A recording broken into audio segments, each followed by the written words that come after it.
Nubian Lee is a very thoughtful individual. He's a leader in every sense, very creative.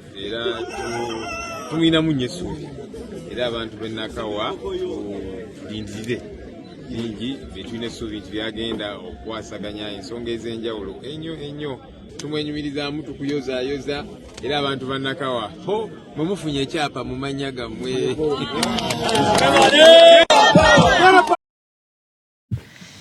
Kale ndoza ababadde bagala okumanya ebife nakawa sibatandikidde lunaku bubi. Nubian Lee Buken Ali bukeredde olunaku olwalero ng'amaze okuba nti alangirirwa nti muwanguzi wa Nakawa Division nga meya. Kakati ebimu ku ebyo tugenda okubeera nga tunulira ennyonyi egudde abantu abawererako ddala 15 bonna kigambibwa era kikakasiddwa nti bafiiriddewo, tekuli muntu n'omu bambi asobodde kubanga asigaza bulamu. Mu abe 15 abafiiridde mu nnyonyi eno akitegeerekese nti mulimu n'omubaka afiiridde mu njege eno oba mu kabenje kano. Tugenda kubanga tubikutuusaako oba oliawo mu bujjuvu. Kakati ye Hajjati Namyalo mobilizer wa NRM wetwogerera ng'ebintu birabika si birungi bitabuseemu oluvannyuma lw'abavubuka mu ghetto abagendanga maaso n'okukolagana obulungi naye okukyusa akatambi ate ne babanga bamutunulizaamu obuufu.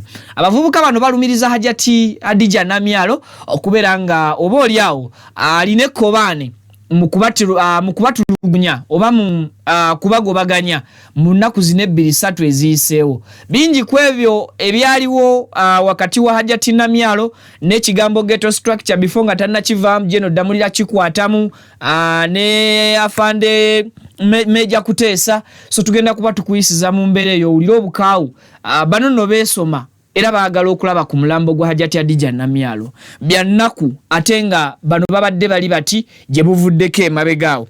Kakati yo eyawangula ku kifo kya Busiro East Constituency omukulu Moses Magola agenze maaso n'okubeera nga ate asuubiza banna Busiro East ensi n'eggulu. Ono nno ebimu ku ebyo byaseetinze wakati mu lukiiko lwe yabadde ayine waka oba wakati mu mukolo gwe yabadde ategese mu makage yagenze maaso n'okubeera nti oba oliawo asuubiza ebintu buli muntu agenda maaso n'okuba nti abiwuliriza.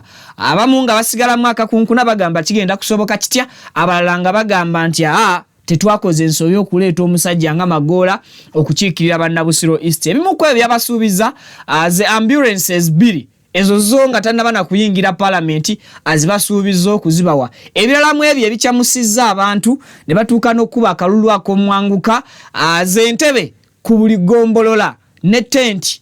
Bannange katusuubire nti ensonga zigenda tambulira ddala nga bwazoogedde.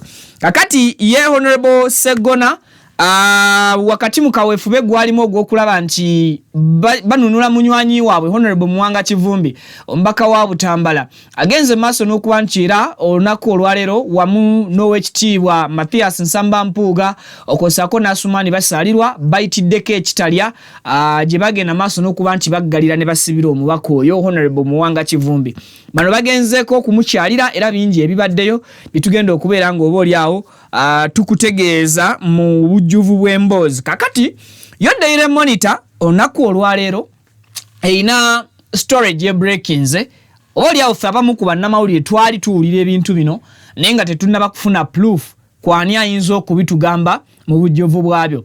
Waliwo narrative oba waliwo amawulire agabadde gagenda maaso ku mutimbagano wano nga galaga nti roadblocks ziteekebwawo mu bitundu ebyenjawulo era ng'abantu nti babajjako amasimu gaabwe ne babagamba bagajjemu password mbu singa kakutanda ne basangamu aka video b'ekifaananyi kya Bobi Wine nga gwe bakusibirawo. Kakati NTV a breaking the story no, I mean a Daily Monitor a breaking the story no, gye tugenda naffe okumenyeramu oba oliawo nga Daily Monitor bwegikoze n'ebyo ebibadde byogerwa bitubadde tuwulira nga abantu tubisamalizingire mu mboozi yemu eyo.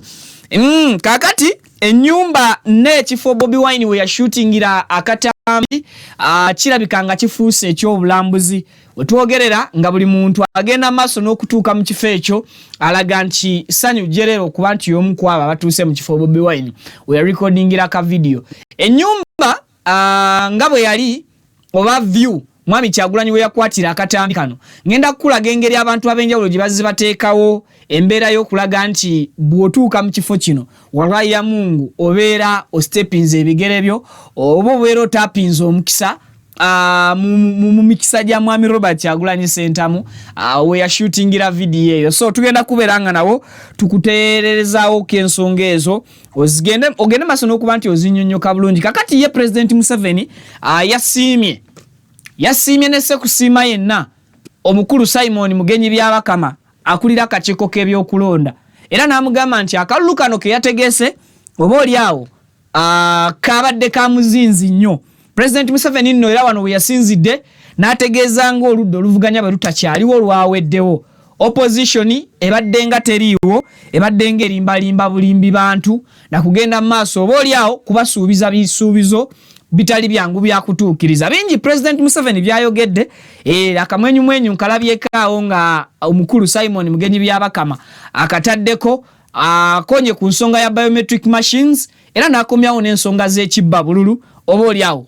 President Museveni mu bigambo byayogedde atugenda kubeera nga ensonga tuzinnyonnyoka bulungi nnyo nnyini ddala. Kakati ate ye akulira akakiiko akatakabanira eddembe ly'obuntu oba kayite Uganda Human Rights Commission omukyala Mariam Wangadya kakati ye ali mu kubeera nga asaba mukyala Kyagulanyi Babi akkirize ba investigators be oba tiimu ye ekola okunoonyereza ejje enoonyereze ku bigambo byavaayo n'ayogera nti oba oliawo abakuuma ddembe oba abakwata mundu bwe baayingira mu maka gaabwe bamutuusaako obuvune awo kwosaako n'okumutramatizinga. Omukyala Mariam Wangadya asabye Babi akkirize emboozi ngenda kuba njikuwa mu bujjuvu. Mwami Kyagulanyi alabika yatabangula abantu obwongo mu bitundu bya Soroti bya Ruhanga agenze maaso n'okubeera ebyekisolo bya Ruhanga agenze maaso n'okubeera ng'oba oliawo afuuka bya Ruhanga atabuse ensonga bwazimerengudde n'azimenyamenya mu katambi ke tugenda okubanga tukulaga oba oliawo naawe bingi byogenda okwewuunya engeri obwongo bw'abantu gye bwakyukamu oluvannyuma lwa Mwami Kyagulanyi ogenda nga asaawo oba amenya emiwaatwa egyali jaggalwa mu bwongo bw'abantu. Kakati nzikiriza nkusabe video giweka like nange nywemu bunyure endo lw'amazzi ate bwe nkomawo emboozi ebigambo nzije tubyogere tubiguse nkomawo. Amanya gange nze Kibira Hassan okuva mu Kibira Construction Company Limited.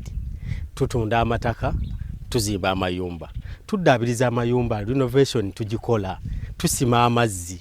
Ffe aba Kibira Construction Company Limited tutunda amataka ag'ebyapa ag'endagaano ku makuba ag'enjawulo okugeza Hoima Road, Bombo Road, Masaka Road, Mityana Road.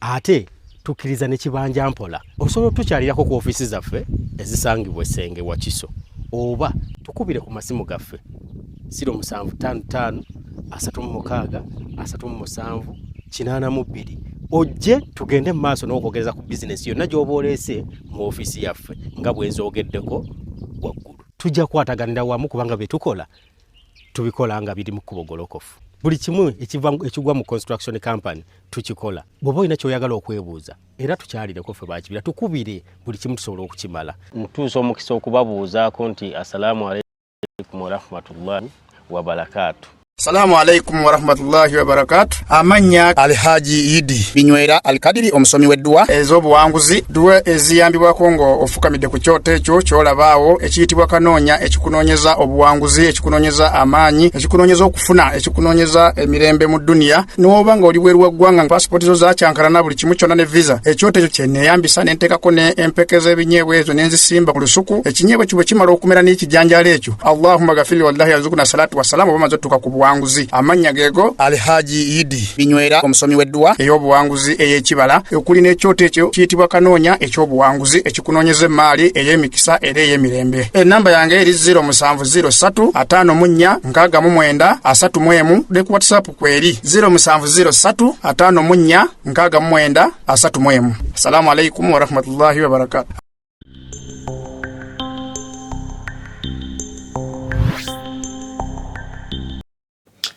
Kale mbanirizaako bannyabo ne bassebo gye musinzidde okubanga mutulaba okusaako okubanga mutugoberera video nkusale soko ogimpereka like kigisobozesa okudduka ku speed etenkanika obaka butuuke kwayagala okubuulira okusaako n'okubulaba mu kaseera kakati omwaka guno 2026 bukyanga gutandika ndowooza tubadde tetunnaba kufunayo kabenje kanyonyi konna kya mukisa mubi nti akabenje akasoose okubeerawo ak'ennyonyi olunaku olwaleero katirimbudde abantu 15 mu buliwo waliwo ennyonyi ey'abasaabaze ewamattuse mu bbanga era bwetyo neyeerindigula ennume y'ekigo ku ttaka mu ggwanga erya Colombia kitalo nnyo abantu 16 abagambibwa okuba nti bonna bafiiriddewo bulaga mu kabenje kano kitegeerekeseeko bulungi nnyo nti ku nnyonyi eno kubaddeko n'omubaka wa Congress akiikirira Katatumbo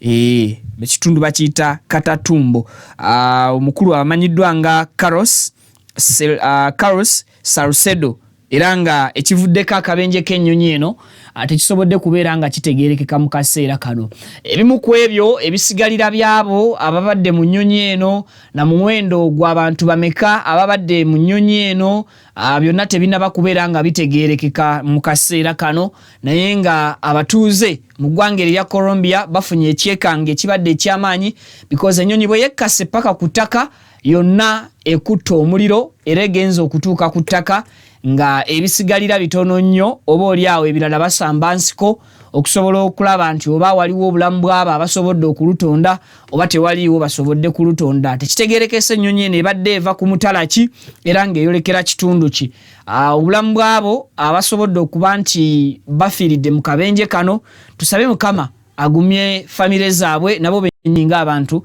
abawe ekiwummulo eky'emirembe kale bwetyo betutandise omwaka oguwedde obubenje bw'ennyonyi bwali bungi era tulina n'omwezi we gwatuuka nga kumpi buli myezi 2 tulipotingayo akabenje k'ennyonyi abantu ne batya okukozesa ennyonyi n'okuba nti kati okutambula obutambuzi n'otuuka mu lugendo gy'obeera olaga osabirwa ssaala era otuuka nga abadde agobebwa ekintu kyonna emabega naye Mukama mulungi nti obubenje bwali bwasirikamu kyannaku nti kano ke kamu ku obubenje obusoose okugwawo obw'ennyonyi mu mwaka guno kitalo nnyo eri abo abafiiridde mu kabenje kano kakati olunaku olwaleero omukyala Mariam Muwangadya akulira akakiiko akatakabanira eddembe ly'obuntu oba akakiiko akamanyiddwa nga Uganda Human Rights Commission Mariam Muwangadya avuddeyo ng'ayagala omukyala Babi Itungo mukyala Kyagulanyi akkirize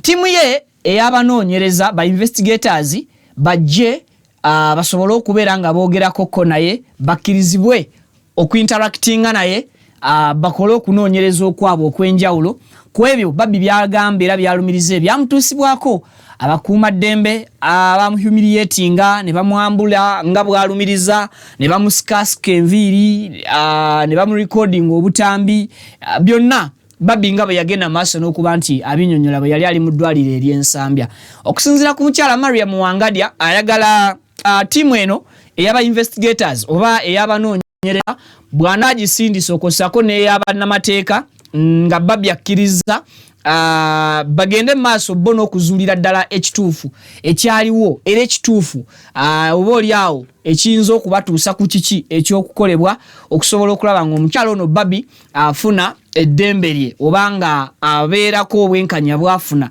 okusinziira ku ebyo ba investigators oba abanoonyereza be bye banaaba basobodde okuzuula mu bufu obufaanaganako ko bwe butyo. Kinajjukirwa nti Babi yavaayo nagenda maaso n'okuba nti annyonnyola wakati mu bulumi era n'ateeka abantu bangi mu nnyiike bwe yannyonnyola akana n'akataano engeri ab'ebyokwerinda abakwata mundu gye baayingira mu maka gaabwe emagere ne basooka basambasamba ebintu eby'enjawulo ne boonoona ebintu byabwe eby'enjawulo okossaako naye ng'omukyala okumukwata mu ngeri etasaanidde oba okumukwata mu mbeera ffenna gye tugamba nti tesaana kukwatwamu mukyala mu buufu obufaanaganako ko bwe butyo. Kakati omukyala Mariam Wangadya ye nga akulira Uganda Human Rights Commission ayagala Babi akkirize amusindikire ttiimu ye ey'aba investigators oba abanoonyereza be bengejinge mu nsonga zino basobole okulaba nti eddembe ly'obuntu terizannyirwako naddala ekitiibwa ky'omukyala ate kigenda nnyo mu maaso nakutaganjulwa abantu oba oliawo ate abaali badde bakuuma eddembe. So Uganda Human Rights Commission era si gwe mulundi ogusoose okuba nga egenda okwagala okuwogerezeganyako ne Babi era mujjukire emabega kaawo abakuumaddembe banaddiini nga bakajja bagende ewa Babi oba maka ga mwami Kyagulanyi Magere. Uganda Human Rights Commission nayo yayagala esindike ttiimu yaayo esobole okwengejinga ne Babi bamanye buzibu ki obuganye omwami okudda ewaka oba buzibu ki obuganye abakwata mundu ku mulyango n'ewakaawo n'okwetoololawo okuba ntakkirizibwa kufuna bagenyi na kuleeterwa byakulya ng'ate mu kaseera ko yali akomplaininga ku nsonga yaki ku nsonga y'ebyokulya. So najja buli kati mwami Kyagulanyi tannaba kuba nti adda mu maka ge okusinziira ku booluganda lwe abasembyeyo okugenda okwabadde ba Mickey Wine okwabadde ba Irene Kayemba Banjo Mani n'abalala abasobodde okutuuka mu maka nga balina ebintu bibatwalidde omukyala Babi abingi ebitasobodde kubeera nga bitambulira ku sayidi yaabwe era bano bakyusizza oluvannyuma lw'okubalinza essaawa eziwererako ddala ku mulyango ng'abakulu abakwasaganya ebyokwerinda byawo ebitali bitongole ku bannannyini makaago bagenda maaso n'okuba nti babakandaaliriza.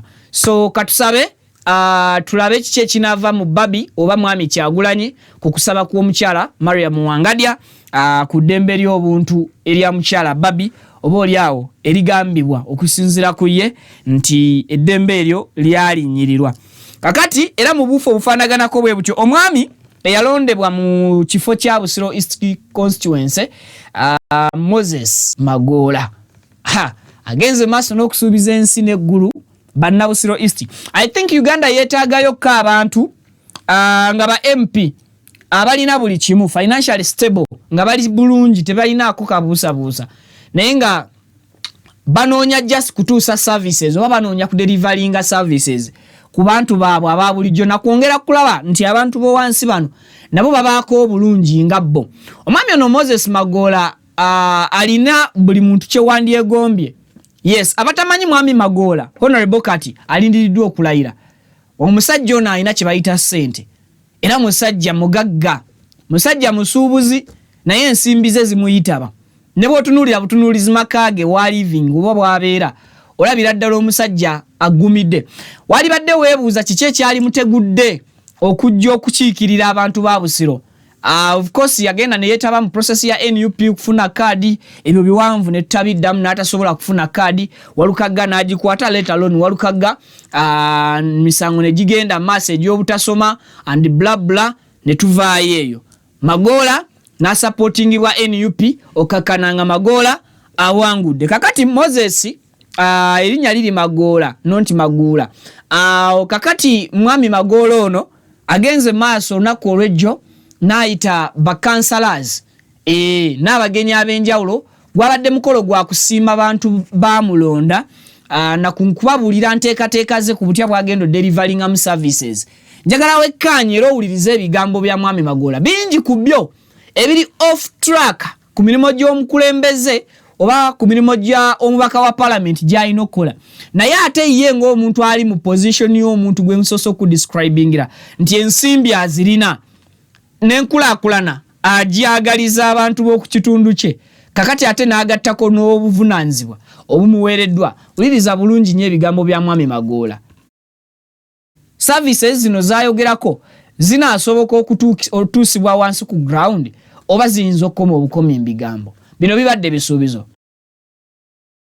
Bw'obeereeyo nga abantu baakusaba sefuliya baakusaba masowaani baakusaba butebe baakusaba mizinda byagwede wa Magoola ajaga bino byemaya bino byenansiga bino byekatereke bino byebuto bino byenapingo ensangi ngenda kubawulako ku ekyo nti oli bw'aba ayagala obutebe ate si buli muluka gubeere n'obutebe 100 bw'aba ayagala keeki buli muluka gubeere gaki ne keeki sekono yali yalemererwa ekintu kimu ne ambulance ne kagaana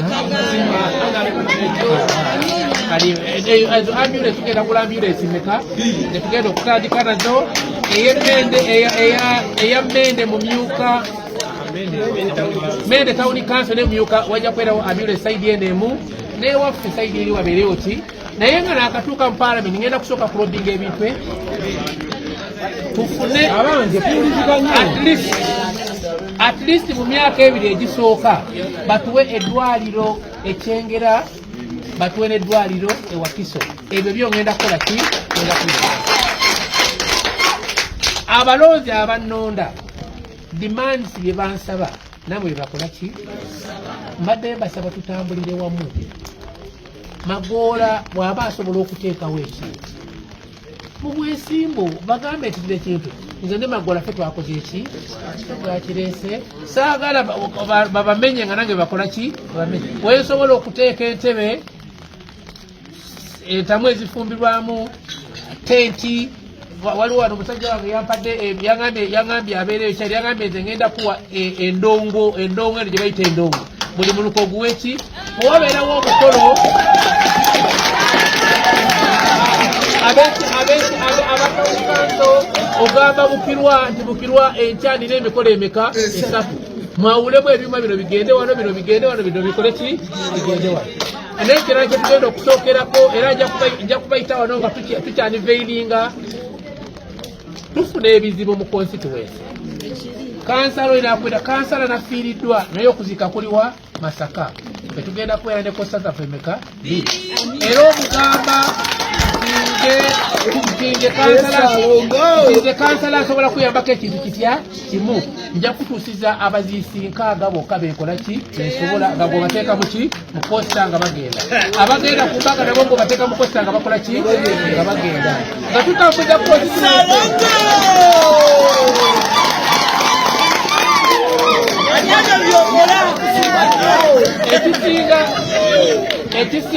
ekisinga obukulu bana byabufuzi batera okukola ki naye Magoola nze bwekyo bwenfaanana bwekola ki abamu waliwo we nawulidde bamubuuza nti wano okutuuka mu parliament kiki kyogenda okusookerako n'agamba nti kyengenda okusookerako nga nakatuuka mu parliament njagala apartment esinga okubeera ennungi mu Kampala ezo ffe twaziteekayo zirimu baki bakambulisa we nagamba njagala zimba amaka amalungi ku lusozi ebyo ffe twakola ki oli nagamba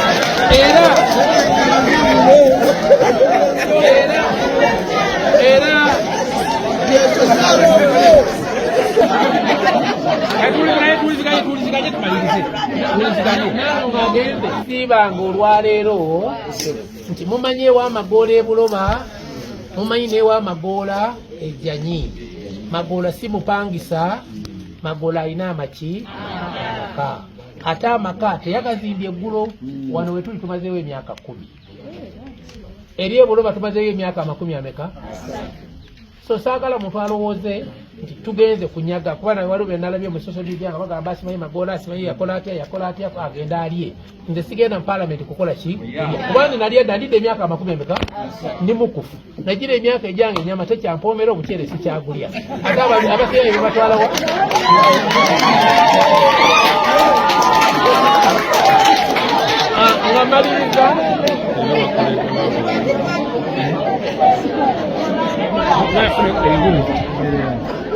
Ngamaliriza ensonga eno mbadde njagala Nalongo yabagyogerako y'ensonga ya gavumenti eno eyanakyemalira mu 7.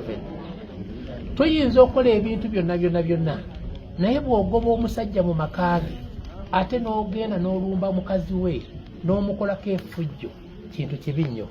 Ekintu gavumenti kyeyakoze Babi Kyagulanyi Itungo nkivumirira nesekuvumirira yena, kikolwa kya butiitiizi. Omusajja ali what his name nti yalwanye n'omukazi, omukazi ali mu makaage n'omulumba n'omugirako amasanyalaze n'omujjako amazzi n'obba n'essimu ye. Eno gavumenti kikaaki, naye ffe tugambe ekirina entandikwa kirina n'enkomerero. Bino tebibatiisa. Waliwo badikiteta be twali tulabyeko, mwe mwawulirako ku Mobutu Sese Seko olwaleero gyali, Gaddafi gyali, buli kintu kirina obudde obuki, era obudde obutuufu bwe bunaatuuka ebikolomero byonna bye bakoze kuba na Uganda. Kale nkimanyi naawe otaddeko akamwenyumwenyu okyamuukiridde. Nze sigenda kubalimba, ebigambo by'omukulu byayogedde binkyamuukiriza. Ebisuubizo byokka byakoze bimala, naawe kyemmanyi bikumala okukyamuukirira. But on a serious note, let's go and dig deeper mu nsonga zino. Ebisuubizo Honorable Magoola byakoledde bannabusiro East bisoboka oba tebisoboka? Ebisuubizo Honorable Magoola byakoze mu Busiro East bannaffe ku level y'omubaka wa parliament bisoboka oba akyamuukiriza bukyamuukiriza abantu? Now ekisooka abasuubiza nti emiruka buli muluka ayagala aguwa obutebe 100. Busiro East constituency erimu emiruka 12. Emiruka 12 tayimuzingamu obutebe 100. Ogenda funa obutebe emitwalo emeka? Guba gumu 10. Oba ogenda funa obutebe emitwalo 10 n'emeka? Emitwalo 12. Bwemba sibaze bubi nkozesezza mutwe calculator. Now abasuubiza nti ambulance zigenda kubeera 2. Nga yagala ambulance emu ajiwe side eno mu Kyengera, ambulance endala ajiwe side zene ez'Ekyengulu eza Wakiso. 3 n'abasuubiza nti ayagala kubakwa amalwaliro. Kakati g'amalwaliro tayagala kuzimba ng'omuntu Ssekinomu, ekyo yayagala kukitobako mu parliament ng'ayita mu kye tuyita lobbying, okulobingira banna Busiro East nti ebusiro side ze Wakiso twetaagayo eddwaliro. Eddwaliro eryo mujje muli tuzimbire. Kakati ekya kisimbeke nnyo omulaka akisimbeke nnyo essira, ekyo kye tuyita lobbying. Ambulance teri part of lobbying. Oba ambulance ez'ebbiri ezaawuli ayagala kukozesa nsimbize ng'omusajja yakoledda. 2 emiruka gino 12 ayagala gigulira obutebe naye tayagala kukozesa mukisa gwa kuba nti asoose kuyingira mu parliament. Ayagala kukwata ku nsimbize abawe obutebe omutwalo gumu 12,000, emiruka 12 nga buli muluka gufuna obutebe 1,000. 3 abasuubiza nti yalobinze dda yadde tannabakulayizibwa naye ayina bakwano be mu bitundu by'Entebbe abamuwadde ebidongo ze tuyita sound system. Nti system eno ey'ebidongo olina omukolo weetaagayo ekidongo ekinaabeesabeesa abantu bonna okubasanyusa. Ekidongo ekyo bw'obeera mu Nabusiro East olina okuripootinga ng'obudde bukyali nti ku lw'omukaaga lwa omwezi ogujja nja kwetaagayoko ebidongo, bakugabanyiza ebidongo bye weetaaga, bakuwe obutebe bwe weetaaga, bakuwe tenti ze weetaaga okusobola okutuuza abantu. Ebyo ayagala kubikola nga tannaba na kuyingira parliament. He is already elected. 5 oba 4 ayagala kuteekawo coasters 2 nga coaster emu eri side zeno Kyengera, coaster ey'okubiri eri side ze Wakiso, nga buli coaster etikka abantu 6 obanga buli aina event gyayagala okutegeka nenga yetaaga muke entambula ng'akoofalinga entambula y'abantu 6 n'obatambuza n'obatuusa gy'oyagala. Honorable Magola, bino ebintu abikoze tetunnabirabako naye nze binkyamuukiriza ng'omuntu naye ekibuuzo kiri nti is it possible oba tebisoboka? I may say nti ebintu bino bisoboka. One, bozzayo statement zenkunnyonnyodde mu ntandikwa nti omusajja Magola mugagga, benyogera ku bugagga saabagagga.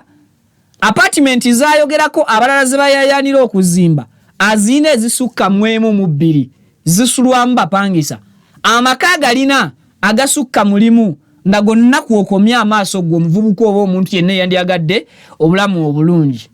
Now bwe kibanga Honorable Magola ekimututte mu parliament kukola kuyimusa bulamu bwa Bannabusiro East, lwaki yali badde ateekamu ensimbi ze mu ntandikwa nga ne parliament gy'atannayingiramu kumanya nkola yaayo? Kuba kati wanagenda kugula ambulance emu gibalire millions nga 3 ameka 3 bala millions 7 lugenda kugula ki ambulance. Kale bala kitone nnyo nti ambulance aziguze millions meka millions 5. Ambulance eyo nga erimu first aid kit buli kimunga mu ekiri. Kakati bogata millions 5 gata basajja balina sente. Mwami Magola, Honorable, you deserve a respect. Bobanga abantu bano ebisubizo byobawadde si kuba kyamuukiriza. Ate kisinza okunsanyula nti obagattidde aka statement akagamba nti mukimanyi bulungi bannabyabufuzi batera okwogera oba okusuubiza ebintu ne batakola ki ne batatuukiriza. Ekyo gwo kitwesoose kuba ffe tubadde tugenda kugamba nti kati wayingidde mu lubu lwa bannabyabufuzi. How sure are we nti byotusuubiza ogenda biderivaling obitutuusize? Kyamukisa mulungi nti okitwesoose ekibuuzo ekyo era n'otukakasa nga bwogenda okuderivalinga services ezo zituuke ku bantu. Kakati ebimu ku ebyo byalema ababaka byonna byasuubiza almost kuliko ekigambo nga kimu ekigwa mu mulimu gw'omubaka nti nga Honorable w'ekitundu kyosobola kwe kulobingira abantu ng'ogyeko okubabagira amateeka, okubalondoolera ensimbi z'omuwi w'omusolo n'emirimu emirala egimanyiddwa naddala emigaso egy'esatu egy'omubaka wa parliament, ogattako lobbying, okulobingira. Bw'olobingira abantu osobola balobingira ne babawa amalwaliro naye tosobola balobingira ne babawa costa. Naye ate osobola okulobingira still costa bw'oba olina banywanyi bo nga bw'agambye ku kya sound system nti olwedde asangiddwa alina banywanyi be bwe bali mu kaliba y'emu ensimbi zibayitaba, alina system yo y'ebyuma oluusi eri awo tekola n'agimuwa twalira abantu bo banaagipangisanga ebeere ng'ebakola ki ng'ebayambako. Lobbying okuleetera okusakira abantu n'obatuukiririza oba oli awo ebyo bye bakola ki bye baagala oba ebibasumbuwa oba ebibawongerako omubulamu obwa bulijjo. So engineer Mwami Magola Honorable webale bw'obanga onaatuukiriza ensonga zino zonna thank you so much. Lwakuba omukolo munange saagutegeddeko oli musajja atera okutwokyayo oyo Honorable Magola oyo tubadde nga tumusanga bw'akwokyayo ekitone nnyo akwokya emitwalo ago oyo gwolaba oyo Honorable. Kakati ate ke yafuuse Honorable kati buli we tumusanga tusuubira okutwokyayo emirikwezi ekyo bwe kiri tekiriiko kubuusabuusa. Oyo ye musajja akwokya ssente ng'omusanze busanzi mu mmotoka ye abadde atambula kasita okitegeera nti yali mu moroka eyo n'omugamba bugambi Honorable giranga ng'agira ng'ogira. So musajja mugabi ekyo kye mumanyiiko ate musajja muwuliriza. Honorable Magola ne bw'oba omugamba bugambi kintu nga olaba ali mu bwangu era asooka n'ayimirizaamu n'asooka kuwuliriza then namala n'akutegeeza nga bw'ali mu bwangu bw'ayagala okweyongerayo. Mu bufu obwo Hajati Namyalo ali mu lutalo. Abaana ba ghetto bamuguddeko olutalo. Olutalo luno situmanyi waje lugenda kukira naye nga kyonna kye kirimu abaana ba ghetto be yali asuusuuta. Abaana ba ghetto be yali akozesa okumuyambako okubeera nti basaggula obuwagizi bwa President Museveni naddala wano mu Buganda mu Kampala. I think if wemba serabidde nnyo Hajati Namyalo lumu yagendako mu ghetto structure project yaabwe ya ghetto structure n'agitambuzaamuko but let alone General Damulira n'akikwatamu ne Major Kuteesa n'akikwatamu. So abaana ba ghetto bakaawu bagamba nti essaawa zino Kabwanango bone Hajjati Adija Namyalo era obuzibu bwe bwavudde.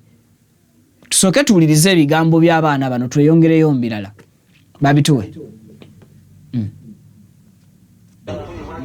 Ogenze buli dipa abaye bakyesa twesa tebiri ebirimbo baje tukubagane nafu duwandirese bona badogo bafa bona batabani bafa bagenda Rwanda nani olemere dwambo leta security ya muzembo etukube muzeje kikazi sejeko tugenda kikubire no wansi amajego gatukuba amasasi gatutenga ensiyo nayo neraba ngoli neche kikadde kigenda mu Rubaga kigenda Rubaga yawo je kigendamu kale munonyereze mu record kana kalutu akoze iko muzeyi tafuna ko babaka bafunye mu Kampala nakalu kafunye mu Kampala takafuna ko nadalo mu Rubaga faba tadombera muzeyi nafuna akalu nafuna ne bakansala na babaka tekyamali daze kulwana kansala we na alemu gumwe na alemu kolangani kikazigu kankubuze akabuzo kolangani matako okolangani ogenda fabu bingo obona abona ate tugenda kuzika nja kujanzike kubile ko ne sente tweso nyuwefe tubona byaffe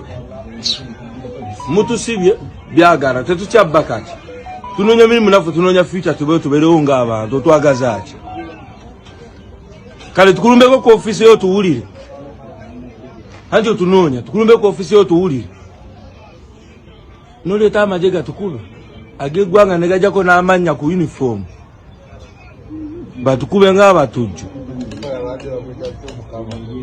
Kyo mukama nojo tutte. Kyo mukama twakulabye. Kyo mukama twakulabye tofaayo. Kastonyo omwengo tambula amabala. Tofaayo. Kati bowuliriza ebigambo ebimu bwe bityo nga bana abaana baali batijja ne mobilizer Hajjati Namyalo Hadija olwalero manyi period ya kalulu oba kaseera k'obululu kabeerawo obukyayi buba bungi mu bantu okuttingana kubaawo mu bantu okukyawagana kuba kungi naye ebiseera ebisinga nti abantu abamu bamisleadingibwa baba wawabya oli naakujja kukyokkirizaamu n'akuteeka ku kirala oluusi nga kino kyakutaddeko akikututteko lwa nsimbi tebadde tekubadde kusalawo okwo tekubadde kwagalaku oba takoze bikusikiriza mu mutima mulungi kukyuka kakati ng'akozesezza nnyo ensimbi bakozesa nnyo ebiseera ebisinga process y'okwegula oba ey'okugula abantu kakati results ezivaamu ze zino gundi twakolera tewatusasula gundi twakolera kati otunoonya gundi twakolera nga tukanyiza ku kino tewasuubiza kino bino byebimu ku birabika oba ze results ezisobola okuva mu bintu ebifaanaganako bwe bityo naddala ng'akalulu kakoze eki ng'akalulu kawedde Hajjati Namyalo mujjukira wano mu Katwe we yajja n'ategeka awo omukolo mu kisaawe eky'Ekatwe awo nga ku police roundabout n'aliita omukolo abaana ba ghetto n'abaleetera I think mulimu ne beyawa enjaga bucket namba mulimu beyawa ebyalaani mulimu beyawa eŋŋano mulimu beyawa ebintu ebyenjawulo so ngagamba so ebyo biwanvu kakati abaana bakulaga nti baagala kuzza bwenyeri omukyala Hajjati of which ekintu ekiyinza okuba ekyobulabe kuba nabo bagamba battiddwamu omuntu nabyeka osimanya gwe bayita scorpion bamuyita scorpion yani scorpion shaba era nga naye acomplaininga ku nsonga yemu ya Hajjati Namyalo nalabye agamba nti babasindikiddemu amagye ne gattayo omwana omu ku munnaabwe so I think okuttingana kati kyabulabe yes kibi nnyo kibi ddala bwe biba nga embeera awo wetutuusizza bwe tuba tuvuddeyo Honorable Segona olunaku olwaleero ng'ali wamu n'Oweekitiibwa Mathias Mpuuga okosaako n'Asumaani Basaalirwa abasobodde okugendako ekitalya ne bakyalira ku munnaabwe munywanyi omukulu Honorable Muwanga Kivumbi yakwatibwa gye buvuddeko era n'aleetebwa mu kkooti e Butambala n'abeera nga ate asindikibwa ku limandi asooke yeebakeko keeyo nga bwe bakola okunoonyereza paka ng'ennaku z'omwezi 3 omwezi gwe tugendamu ogwokubiri lwajja okukomezebwawo e Butambala ku kkooti. Honorable Sseggona yavuddeyo even olunaku olw'ejjo n'akkaatiriza ku nsonga z'omukwano gwabwe gwe balina na lwaki yali badde musaale nnyo okuvaayo ne banne nga Asumani basaalirwa okwosaako ne Elias Lukwago okuvaayo okwegatta ku bannamateeka abalala okulwanirira eddembe lya Honorable Muwanga Kivumbi. Bingi ebigatta omukwano gwabwe and of which ng'oggyeko ebyobufuzi bingi bye bataagaliza munywanyi waabwe bimutuukeko okusinziira ku musango ogwamusibwako oba omusango gw'okulya mu nsi olukwe n'omusango gwekuusa ku butujju ogwamuvunaanibwa oba ogwamusomebwa bwe yali aleeteddwa mu kkooti e Butambala. Katulabeko ku Honorable Muwanga Kivumbi ate nkomewo n'emboozi ya President Museveni muno mwawaanidde mwami Byabakama okumutegekera akalulu akalungi ke twafunanga eggwanga Uganda. Katusooke tulabe Honorable Medad Sseggona akali amaggwa. Honorable Muhammad Muwanga Kivumbi naffe olulira lwa mirundi ebiri. Olulira olusooka kwe kubeera muganda waffe gwe tutambudde naye obulamu bwaffe bwonna obw'emyaka gyaffe egy'obukulu oba egy'ebyobufuzi era gwe tuwangadde naye nga tukola naye twesa naye empiki z'ebyobufuzi. Ate olulira olwokubiri lwe lw'obwalooya. Obwalooya bubeera ne instructions eziweebwa eziri formal n'ebigenderako. Naye waliwo n'oluganda lwe tubadde tutambula nalwo okumala ebbanga. Lwawo ng'abantu babadde balulabanga olwagootaanamu olw'embeera y'ebyobufuzi etalina formula ey'ebiro bino. So ebizibu ebyamutuukako bitukwatako era otuwulira okunyolwa kunene nti ayita mu mbeera efaanana bw'etyo. Busobola okuggwaawo, basobola okuwangula, basobola okukubba, olumu osobola n'okugamba nti obivuddemu ku lulwo.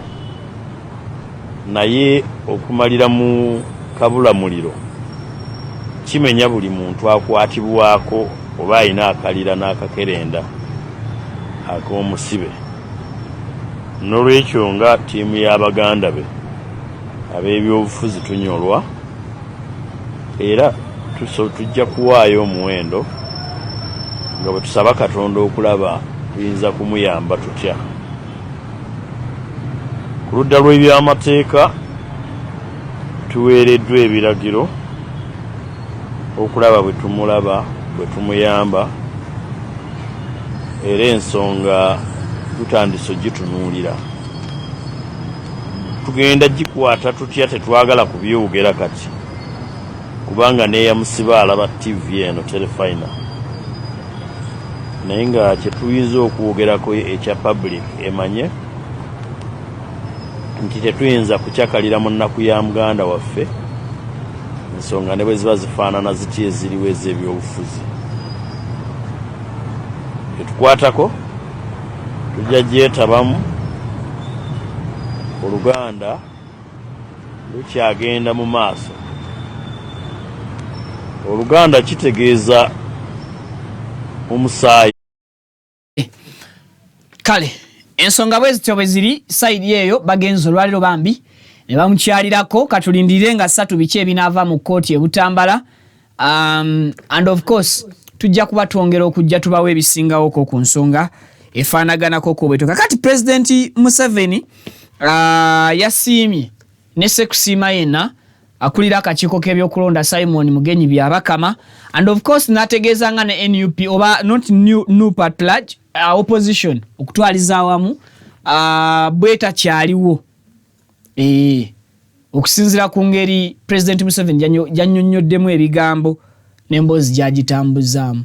Ekibba bululu ekyaliwo mu kalukali 2021 president akomezaawo ensonga ezo n'agamba nti baazisalira amagezi ku mulundi guno era nga amagezi ge baasala ge g'okuleeta obuuma obwo bu BVVK machines oba ze tuyita biometric machines n'anenya akakiiko k'ebyokulonda akalemererwa okukola omulimu gwako mu mbeera ennuŋŋamu okusobola okulaba nga aboperating obuuma buno babamanyi bulungi. Sagambye obuzibu obuuma bo tebwalina mutawaana naye abaali bakozesa obuuma buno tebaafuna bulungi kusomesebwa kukola ki kumala. N'agamba mu bitundu ewakozesebwa obuuma buno ate wo yakukumba bukukumbi bululu. Opposition yali tesobola kubbayo kalulu kubanga obuuma bwakola ki bwakola. Kakati president wagamba nti mu bitundu obuuma gye bwakola yakukumba bululu. Opposition nga teina mu watu amwe eyita kubba bululu. Abanga ategeeza nti bitundu ewatakozesebwa buuma buno bu BVVK machines waliwo mu watu amunene ogw'okumubba obululu. Era kyalibanga kisoboka kyalivaayo n'essaawa yonna ng'abantu abamu mu bitundu ebimu machines we zitaakola ne bakozesa register yokka obululu bulabika bwabbibwa. Kuba president bw'aba aggyeyo ensonga nti obuuma okka gye bwakola tewaliwo kibba bululu. Kitegeeza obuuma gye butaakola waliwo okubba obululu. Kakati tetujja kutegeera mu kaseera kano babbaani babba bumeka era babba batya. Soke tuwulire President Museveni nga totola ensonga zino bamutuwe. No opposition in Uganda. It's just cheating. Ludda agamba tewaliwo ludda luvuganya mu Uganda. Just babbi bubbi. Babba bubbi. Hey. In the last elections, after the elections, we discovered that this NUP group had infiltrated 2.7 million votes, fake votes, into the system. 1 million was printed at Nkuruma Road here, and 1.7 million was printed in Dubai and brought here. So that's why I have been insisting on biometric verification machines. There was some problem about coordination of how to use them, but they actually work. They used them in Bulambudi, the whole district in the presidential elections used those verification machines, and they worked very well. And I was able to defeat my indisciplined sons, Bobby Wine and Nandara, because Nandara is the one who was trying to confuse our people there. Very clearly, 65% in 65% in Namsindwa, 60-something% in Bulambudi. I hear they also worked well in Nebi, but I have not got the details. Now, yesterday, in these other elections, they have been used, apparently. In Masaka, they were used. And that's how the NRM, I hear, swept the councillors there in Masaka. Because the previous election, they were cheating. Cheating, and some of the regional police commander there was part of the cheating process. I removed him, and yesterday, I hear NRM got 43 positions out of 52 in Masaka. So, therefore, in order to stabilize the country and to make the leaders okweguya abantu, the leaders must okweguya. Okweguya, how do you translate it? They must feel beholden to the population. They must know that if I don't serve the people, they will not vote me next time. But if you allow cheating to go on, if I can be elected, whether I serve the people or not, by cheating, by ballot stuffing, by multiple voting, by altering results, why would anybody bother to please the population? So apart from Okchenura, the other big task in order to stabilize the country is Okwemeka, the people of Uganda. The people of Uganda must be the only authority who decides who leads them. This is my strong advice. I have been working on this for the last 65 years. I think I'm about to succeed with the biometric machines because they are really working. The electoral people did not know how to use them well, but where they use them well, they are a panacea for all these problems. And also thank the Electoral Commission for organizing this function very well.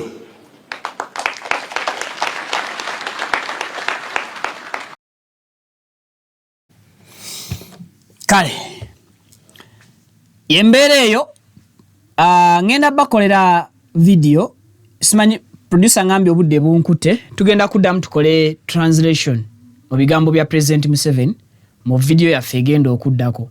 As of now munzikirize ebigambo bya President Museveni mbikomya mu mu next video ya feje tugenda okola tugenda ku translatinga exactly president byayogedde tubikutemeretemere and of course naffe tukuwe summary kungeri ebigambo president byayogera je biva obuvo bwabyo and of course obuddo waje bikola ki je biraze eggwanga in order to stabilize the country mungeri yokubera nti tuteeko obutebenkevu mu ggwanga lyaffe. Oh my god, ngenda kuba nkomawo mbawe emboozi eyo nga namba mu bujjuvu. Tugende ku ekifo Mwami Kyagulanyi we yashootingira akatambi n'akateekayo ndooza ke kamu ku butambi obwasooka okwongera okuboostinga okubulawo okulira ku nsiko kwe. Yes, ng'oggyeko buli obubiri obwasooka bwe yakoleranga mu mayumba ne waliwo kano ke yasembayo okukola simanyi ba producer akayina akatumyansizeeko awo.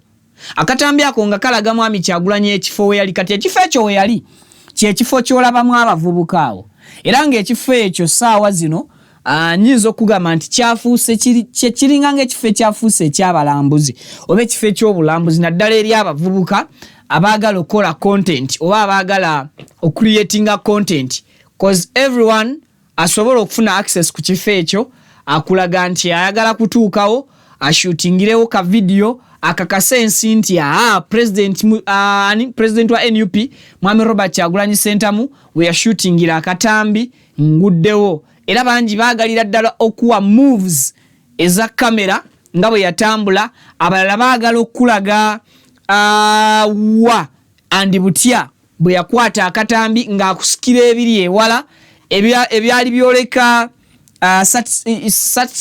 kigambo kiganye satisfaction okutumatiza kigambo kinkalubyeko mu nsonyi we. Yes, katukozesa Oluganda lutegedde kakati abavubuka bano bonna obutambi buno bagenze maaso n'okuba nti babukola era nga buli muntu agenda maaso n'okubuuza naye ekifo kino ewatuufu kiri luddawa era ekifo kino abakirambula mmwe mukinoonyaamu ki? Now here is the story.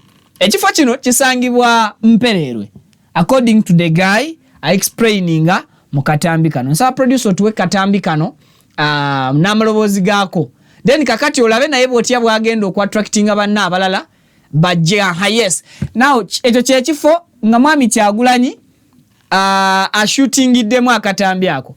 Kakati bw'onadda ku scene 2 oba bw'onadda ku katambi ak'okubiri ogenda kulaba abavubuka bano nga bashootingira nabo mu kifo kino kyekimu. Kati mpa abavubuka n'amaloboozi gaabwe abantu bawulire engeri ekifo gye kifuuseemu eky'ebyobulambuzi oba ekifo ky'abalambuzi naddala abavubuka abagoberera ennyo ebigere bya Mwami Kyagulanyi. Katubirabe.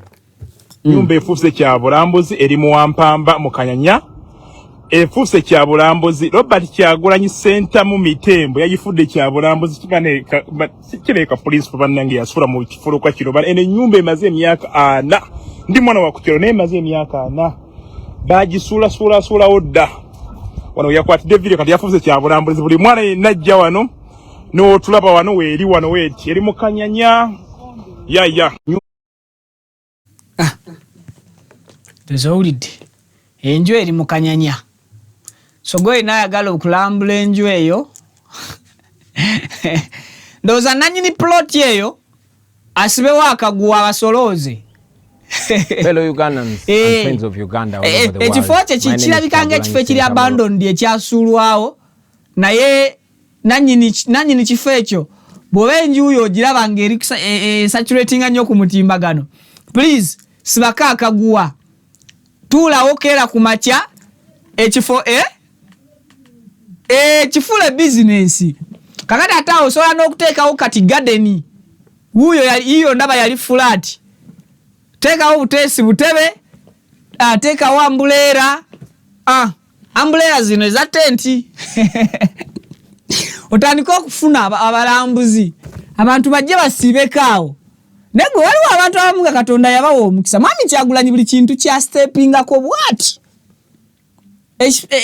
kivaamu mukisa era kizibu kyobola abantu bebabegakaawo balina narrative gandi Kyagulanyi bw'otamufunako mukisa ekisiraani ky'omukongoolako muganda wawe onoonya omuganga akikuggyeko naabula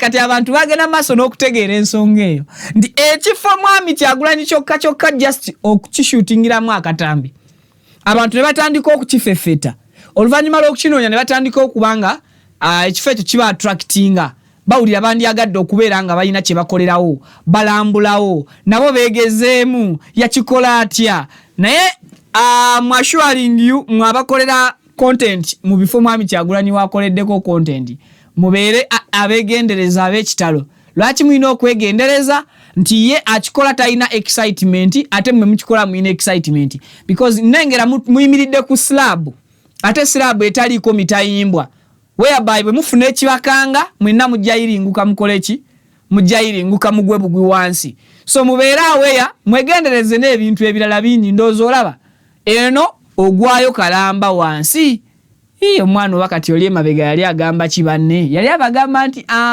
my name is Kyagulanyi Sentamu yali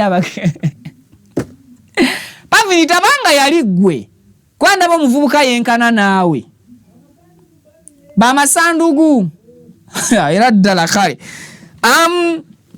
Daily Monitor yakoleze emboozi ku official website yayo emboozi eno website Good Daily Monitor yatadde ku website mbadde njiwulira mu ngambo naye nga sigiinaako bukakafu nti waliwo roadblocks ezikolebwa okusobola okusportinga abantu oba okubajjako amasimu gaabwe ne balagira gagibwemu password mbwera okusangamu ekifaananyi kya Mwami Kyagulanyi oba video ya Mwami Kyagulanyi nti mbunga gufuuka musango nga bakukwata bakutwala abalala mbunga bakubwa ezo mbadde nziwulira mu ngambo not until Daily Monitor bwevuddeyo newandiika nti when their army men find you they ask for you for your phone and when they find any picture or video of Bobi Wine they arrest you. Many people have been picked since January 15th 2026 said a resident in Magere who asked his name to be concealed because of his validity of the place. Now, Daily Monitor egamba nti bw'osanga abasirikale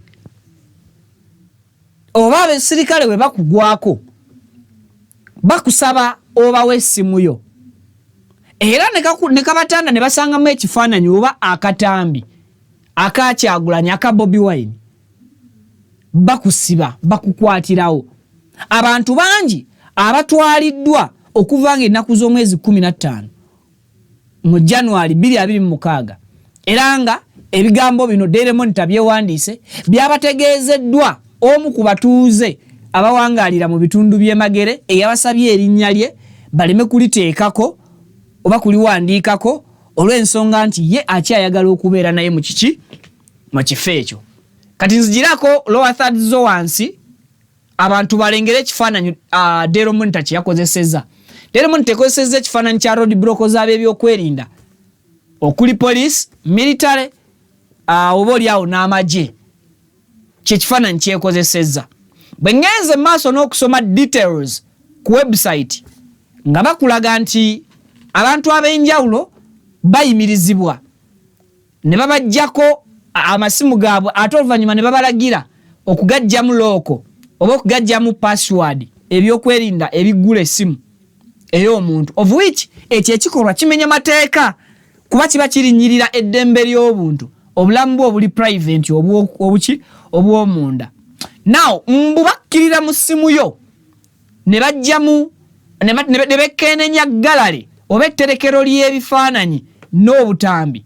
Bwe basisinkanamu ekifaananyi kyonna ekya Mwami Kyagulanyi oba video eya Bobi Wine mbugwe nga bakutikka. Mbwera singa ogaana okubawa essimu yo ng'ogijjeemu password mbugwe nga bakuba bakuyisa bubi according to Daily Monitor.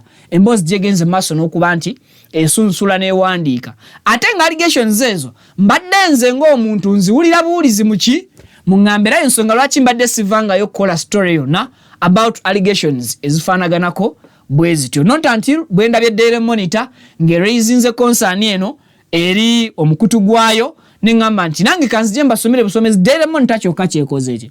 But if all this happens in Uganda, kitegeeza Uganda tuba tuzze mu nkola ya panda gaali, because ng'omuntu nyina rights ku simu zange, it's a private phone, si simu ya lukale tu, ng'omuntu nina eddembe ly'okubeera na buli kyenjagala mu simu yange, nga sisosodde nti kifaananyi kya gundi sinteekeddwa kubeera nakyo.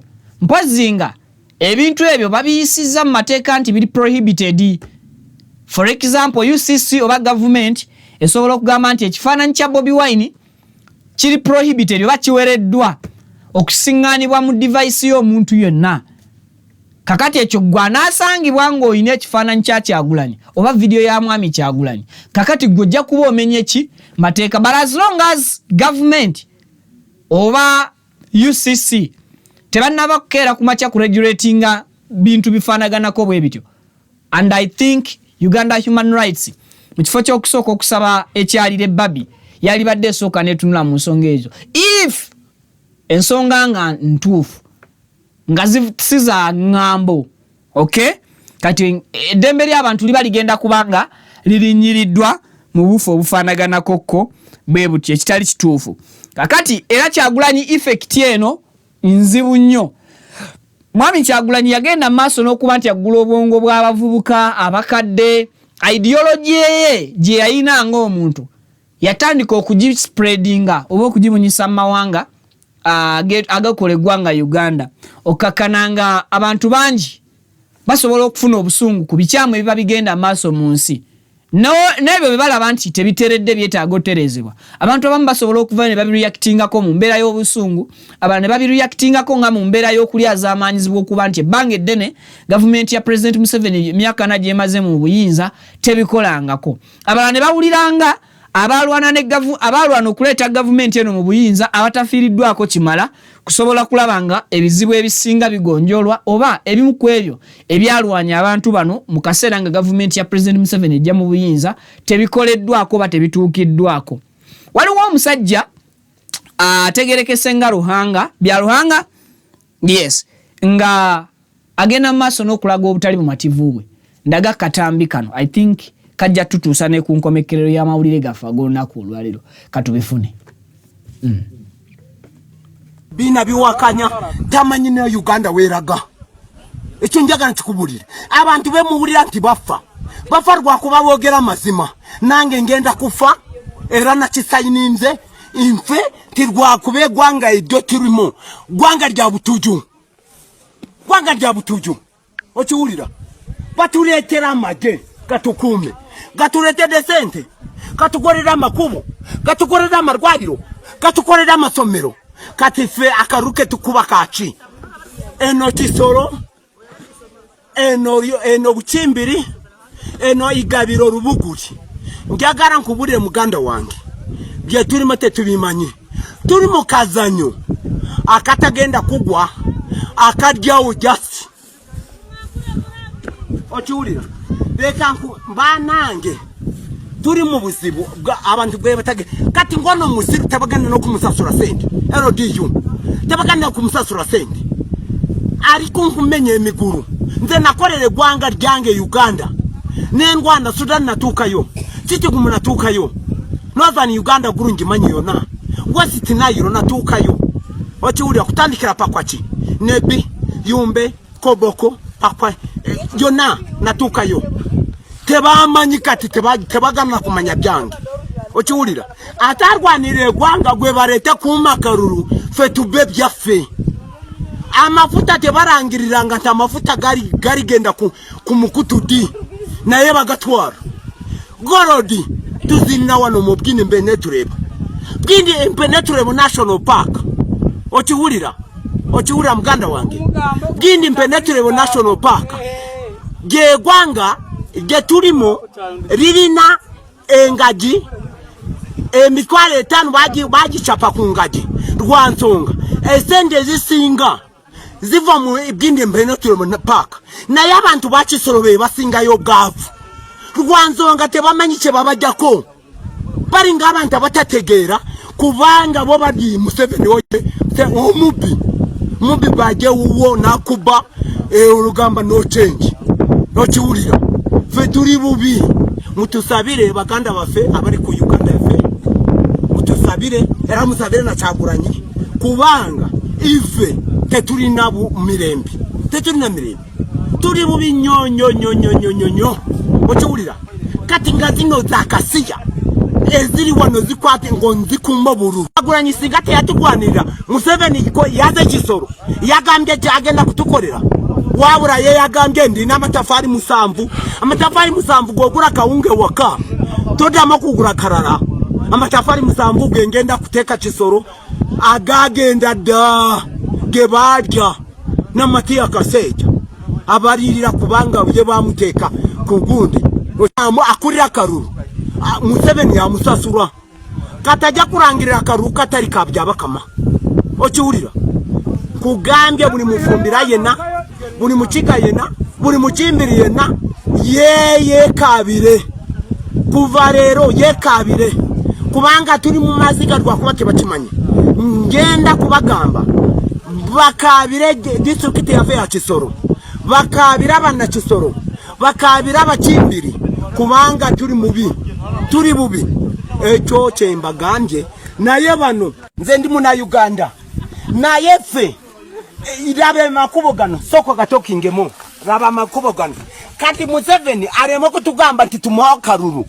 asoka tunure mu makubo atunura amarwariro atunura amasomero gajja mbubona basome bona bakone abantu je bayita ntibona bakone abana amasomero bagatute bari mu government bari mu private kubanga private yesomero je cyakusomesa umwana wo nayita mu naye sendize basasura mama tozimbuza private eri mu kusasura akakirasi ka watono emitwara 5 kati nze nganze bya ruhanga yarwanirire gwanga nemva yonga na sende te bampade bakusasude ki teri bampade kikati bagara mberao no change kubanga bo nga Uganda nga Museveni babera nga Geneti atasoma nebyo buyigirize ayagara mbere no change kubanga ayagara mfirao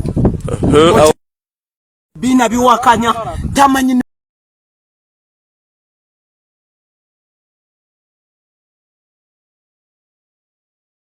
amanya gange nze Kibira Hassan okuva mu Kibira Construction Company Limited tutunda amataka tuzimba amayumba tudabiriza amayumba renovation tugikola tusima amazzi fo aba Kibira Construction Company Limited tutunda amataka agebyapa agendagano ku makuba agenjawulo okugeza Hoima Road, Bombo Road, Masaka Road, Mitiyana Road ate tukiriza ne kibanja mpola osobola tukyalirako ku office zaffe ezisangibwa Senge wa Kiso oba tukubire ku masimu gaffe 0755 36 37 82 ojje tugende mu maaso n'okwogereza ku bizinesi yonna gy'oba oleese mu ofiisi yaffe nga bwe nzoogeddeko waggulu. Tujja kwataganira wamu kubanga bye tukola tubikola nga biri mu kkubo golokofu. Buli kimu ekigwa mu construction company tukikola. Bw'oba olina ky'oyagala okwebuuza era tukyalireko ffe bakibira tukubire